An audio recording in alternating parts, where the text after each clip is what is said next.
Hello there, foreigners all across the globe. This is Dan Teacher again, and I'm here to give you some more tips about the Portuguese language. So stay tuned.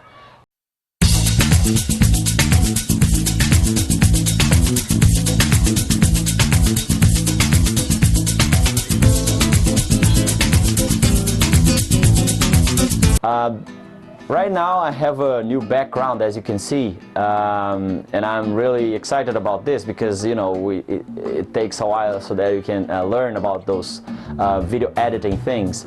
Right now I'm actually in the Fifth Avenue. That's really nice, isn't it? To film from the Fifth Avenue. Bullshit. I'm actually in Rio de Janeiro. No, I'm just kidding. I'm not in Rio. I'm in Salvador right now. Bullshit. No, I'm actually in, you know, this beautiful place, Beatles Abbey Road, of course, right?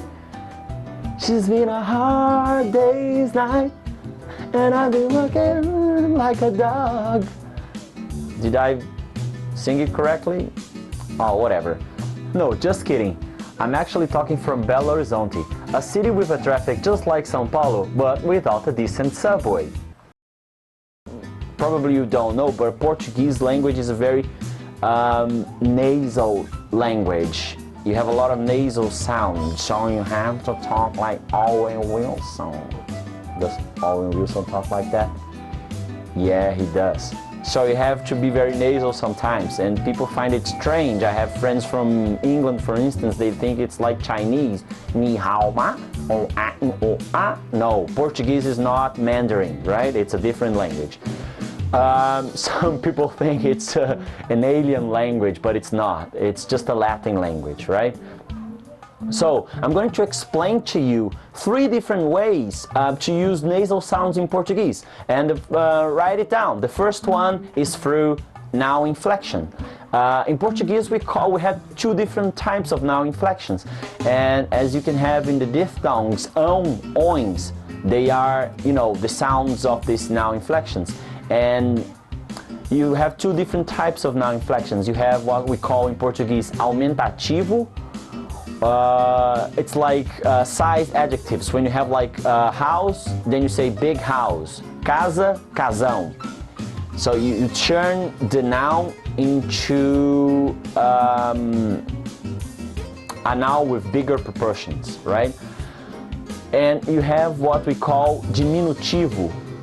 Diminutivo is going to shorten the size of the things. I mean, it's going to qualify, to quantify in a smaller way.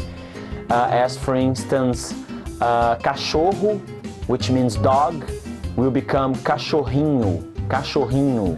So pay attention to the nasal sound at the end of the word, cachorrinho, inho. Right?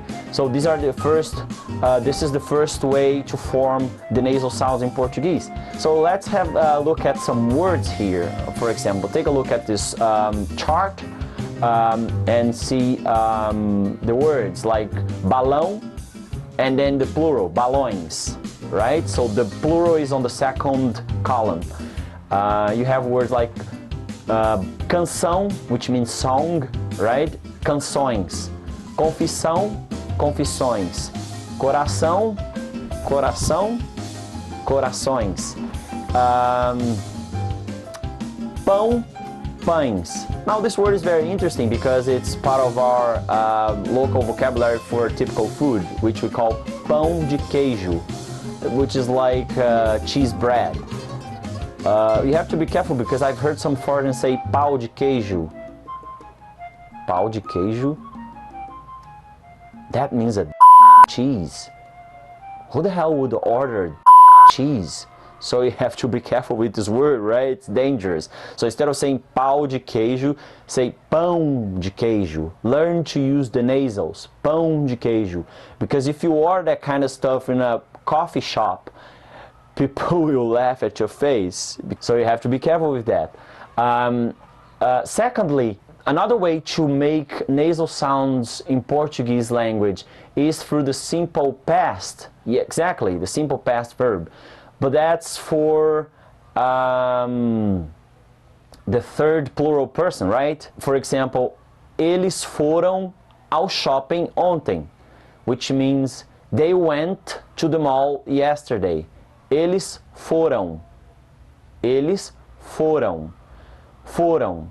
Pay attention to the stress, which is on the first syllable. Foram, and not forão. Foram. Eles foram ao shopping ontem. They went to the mall yesterday. That's the second form, the second way to make nasals. And the third one is also verb tense. You can use nasal sounds through the future tense, verb tense. For example, they will eat in the mall.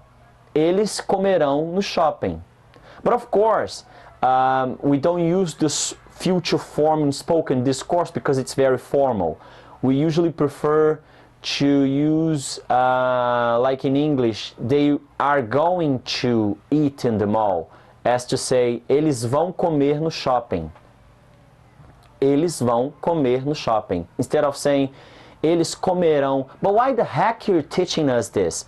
Yeah, good question. I'm teaching you this because you can find this in the formal discourse, and let's suppose on the news, TV programs, people will talk like that because it's more formal, so it really depends on the context. But in an informal conversation, people don't use this future form like comerão, beberão, eles beberão muito na festa. We don't talk like this, right? We just say, eles vão beber muito na festa. Or you could just say like a slang, eles vão chapar todas. Eles vão chapar todas. Which means they're gonna get wasted, right? That's another slang for you to write down. Good one. So, another very interesting thing about the Portuguese, you can always overlook the subject in some sentences, in some examples, as for instance, eles vão comer muito na festa. We can just say, vão comer muito na festa. Or, they will drink a lot in the party. You can just say, vão beber muito na festa. You can just, you know, neglect or omit the subject from the sentence. Also for the first person, for example, I will eat a lot in the party. Eu vou comer muito na festa. You can just drop the subject. Vou comer muito na festa. Instead of saying eu vou comer muito na festa, you just say vou comer muito na festa. You can simply cut out the subject in the sentence, right? That's it. I hope you have enjoyed my video. So I expect you can subscribe to my channel. I'm gonna post more tips about the Portuguese language. I hope this video has been helpful for you guys. See you later. Bye bye. Fui. No, I'm just kidding. I'm actually talking from Belo Horizonte, a city with a traffic just like... Oops. Let me remove the microphone. The lighting was really shit today. Oh my god.